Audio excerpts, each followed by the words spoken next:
Hello everyone. हम लोग जैसा कि ट्रिग्नोमेट्री की सीरीज़ में height and distance topic start कर चुके हैं। ठीक है, we already started the topic height and distance in trigonometry and yesterday and yeah we can say in previous class we have covered one question that was related to tree, and that is usually asked in many examinations, different type of examination, and again we are taking some important question today that is important for your examination point of view in height and distance, same topic. We will cover some important questions which are necessary, which are important for examination. So today we are taking again the question, and the question given to us, in fact if I say today the question we are taking, it's from NCERT book and it is exercise 9.1 of NCERT mathematics, and this question number is, I think it's question number 6 that is given in NCERT book. Okay, so you get the solution here. We will try to solve it, how it will be solved. Okay, the question given to us here, that a boy of some height, that height given to us is 1.5 meter, means the question is 1.5 meter tall boy is standing somewhere on the ground and he looks at a tall building which is 30 meter tall, and the point from where he is looking at the building makes an angle of 30 degree. Okay, after some time he walks towards the building for some distance and angle of elevation now changes to 60 degree. Okay, so what is asked in this particular question is what is the distance walk towards the building, means the question is asking from you to calculate the distance which the boy walked from that particular one point to other point.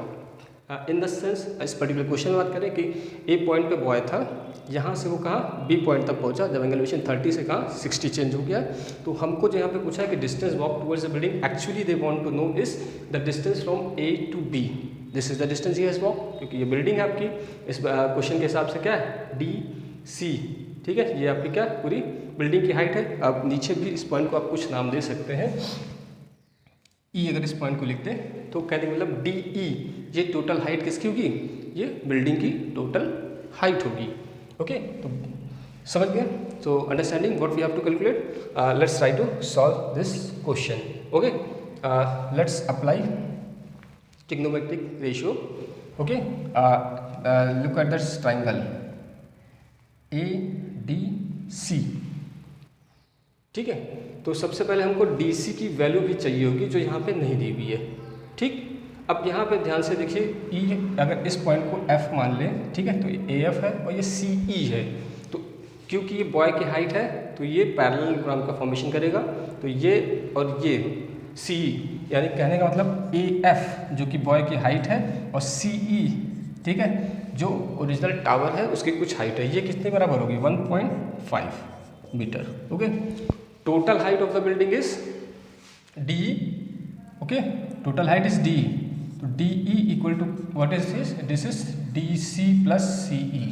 Okay, we have to calculate DC. DC हमको चाहिए, तो D की value क्या है 30, DC की value हमको चाहिए और C की वैल्यू क्या हो गई 1.5।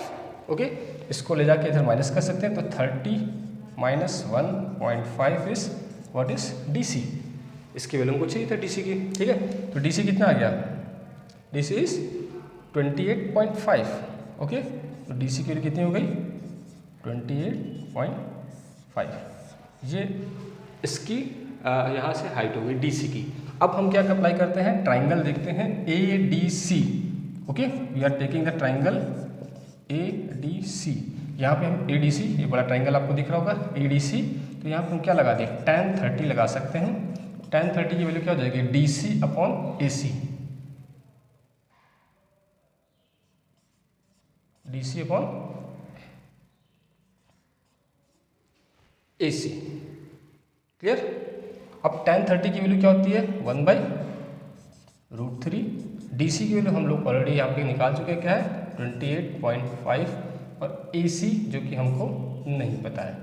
ठीक है, तो आप अगर यहाँ से AC की वैल्यू निकालेंगे तो आपकी आएगी 28.5 और ये इधर मल्टीप्लाई हो जाएगा √3, something like this. You will get the value of AC is this to this. Okay, this AC we have calculated here. Okay, hope so clear up to this point. ठीक है, अब उसके आगे हम देखते हैं क्या होता है। तो यहाँ तक समझ में आ गया या क्लियर है कि सबसे पहले हमने ये DC और इस ट्रायंगल में लगाया। अब दूसरा ट्रायंगल देखते हैं DBC, ठीक है, पहले था ADC, अब देखते हैं DBC। Again taking triangle in triangle DBC। अब यहाँ पे एंगल क्या है 60 डिग्री, ठीक है, तो हम क्या लगा सकते हैं यहाँ पे tan 60। tan 60 is DC upon BC, tan 60 is √3 DC, we have already calculated, it's 28.5, okay, BC unknown to us, BC इधर चला जाएगा, तो BC की वैल्यू क्या हो जाएगी 28.5 अपॉन √3, ठीक है, ये क्या आ गई BC की वैल्यू आ गई। फाइन, नाउ ये BC की वैल्यू आ गई और हमको क्या चाहिए EB चाहिए। Final what we want EB, ठीक है, तो EB कैसे निकलेगा,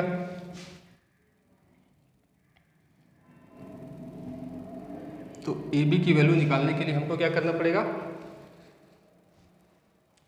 we have to AC minus BC, okay. AB would be equal to, यहाँ पे देखें ये AB है, ये पूरा AC है, तो AC में से क्या करें BC को माइनस करें तो क्या बचेगा AB, AC में से BC को माइनस करो क्या बचेगा AB, ठीक है, तो AB की वैल्यू यहाँ निकालें तो क्या हो जाएगा AC, ये total distance minus BC। Actual में यहाँ पे AB ही डिस्टेंस है जो बॉय ने यहाँ से यहाँ तक वॉक किया होगा, ठीक है, वही हमको कैलकुलेट करना है। तो AC की वैल्यू हमारी आई है 28.5 √3 माइनस BC आया आपका 28.5 अपॉन √3, ओके फाइन। आप क्या कर सकते हो यहाँ से दोनों में से 28.5 आप कॉमन ले सकते हैं, ठीक है, बच रहा है फाइनल √3 माइनस 1 अपॉन √3, कुछ ऐसे बचेगा, ठीक है, तो 28.5 √3 इंटू √3, ये एलसीएम इसका लेंगे, √3 minus 1 upon √3 taking the LCM, तो √3 इंटू √3 क्या हो जाएगा 3, ऊपर -1 अपॉन क्या हो जाएगा √3, ओके, तो 28.5 into 3 minus 1 is 2 upon √3, something like this you will gate, okay.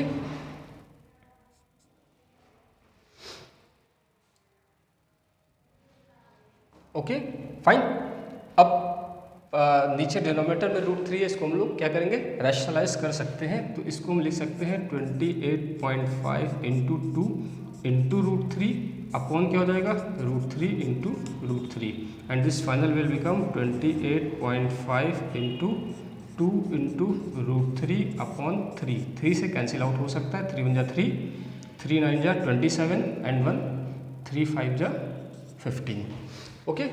अब 9.5 इंटू 2, 9.5 इंटू 2, 2 5 जा 10, 1 कैरी, 2 9 जा 18, 1 19, okay, 19 and under √3, fine, and it is in meter, so this would be meter. So AB, okay, so AB is the actual distance which the boy has walked towards the building, and this we have calculated, it's 19√3, 19.0 or is 19, one and the same thing, 19.0 √3 meter, okay, fine, clear, hope so each and every step is clear to you. Again we are taking it, quickly revising what we have done here, okay. The question given to us, a boy of 1.5 meter height is moving towards the building from where he was making 30 degree angle, and when he moved to some distance made angle of 60 degree with the that particular tower. We have to calculate the distance he has covered AB, okay. So finally we have to calculate the height, this DC and this 1.5 height, out of 30 it is subtracted, then we get क्या DC की value आई 28.5। फिर बड़े वाले triangle में हम लोगों ने क्या किया tan 30 लगा दिया, tan 30 की वैल्यू आएगी क्या DC अपॉन AC, तो यहाँ से हम लोग की AC की वैल्यू कैलकुलेट की आ गई। फिर ये दूसरा ट्राइंगल लिया DBC, यहाँ पे हम लोगों ने tan 60 लगाया, tan 60 की वैल्यू कैलकुलेट की, तो यहाँ से हम लोग की BC की वैल्यू कैलकुलेट किया गई, ठीक है। अब क्योंकि डिस्टेंस जो क्या था AB था, तो AC में से BC को माइनस करेंगे तो क्या बचेगा AB, तो यहाँ पे क्या कर दिया, AC में से BC को माइनस कर दिया, सब्ट्रैक्ट किया और इसको फाइनल सॉल्व किया, जो कि प्रोसेस है normal procedure on solving. You will get final 19√3 metre. It means the boy has walk 19√3 metre towards the tower. Okay, hope so clear and hope so you like this particular video. Hope so you like this particular question, because I already said each and every question is important for your examination point of view. I am trying my best to help you in achieving a good marks in your examinations. Okay, so if you like it, please do share, subscribe with your friends. Okay, and so that each and every question in and every topic which we are covering, you will get the notification of everything, and you do not miss out even a single video, because I already showed that is necessary for you. Okay, thank you.